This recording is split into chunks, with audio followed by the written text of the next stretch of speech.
दीबाकर का अपने गांव लौटना और खासकर अपनी दादी से मिलने की इच्छा उसके लिए बहुत महत्वपूर्ण थी। घर की यादों में खोया, वह अपने परिवार को देखने के सपने देखता रहा। जब वह जंगल के रास्ते पर चल रहा था, दीबाकर को अचानक एक अजीब भारीपन का अनुभव हुआ।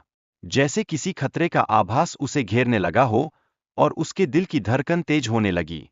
तभी दीबाकर को अचानक एक अनजान चीज का अनुभव हुआ।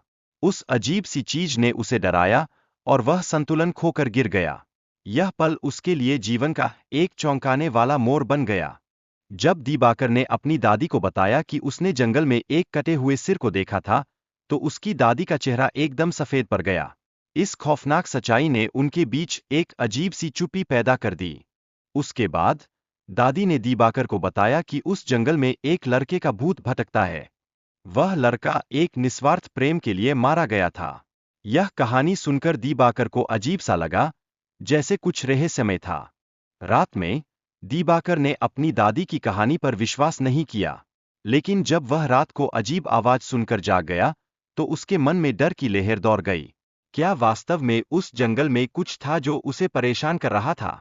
वह अपनी दादी के कमरे में जाकर सोने की कोशिश करने लगा, लेकिन उसे एक डरावना सपना देखने को मिला, जिसने उसकी नींद को पूरी तरह से उड़ा दिया।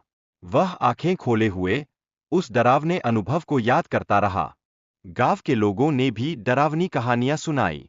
इनमें सिर कटे व्यक्ति की सहायता करने की मांग का जिक्र था, जिसे सुनते ही दीबाकर का मन और भी घबरा गया। थोड़ी देर बाद दीबाकर ने खिड़की के बाहर एक अजीब आदमी को देखा। उसके बाद जो हुआ, वह एक भयानक स्थिति में बदल गया, जिसे वह कभी नहीं भूल पाएगा। उसकी दादी ने उसे खोजने के दौरान गांव वालों से मदद मांगी। सभी लोग दीबाकर को खोजने के लिए जंगल में गए, लेकिन उनका मन में एक अजीब सा डर था। जंगल में जाकर उन्होंने दीबाकर को एक बड़े तलवार के साथ खड़ा पाया। उसकी आंखें सफेद हो गई थीं और वह गुस्से में गरज रहा था, जैसे वह किसी और ही दुनिया में चला गया हो। जब दीबाकर ने अपनी दादी की पुकार सुनी, तो उसने सभी पर हमला कर दिया। यह घटना पूरे गांव के लिए एक शाप बन गई और लोग उस गांव को हमेशा के लिए भूल गए।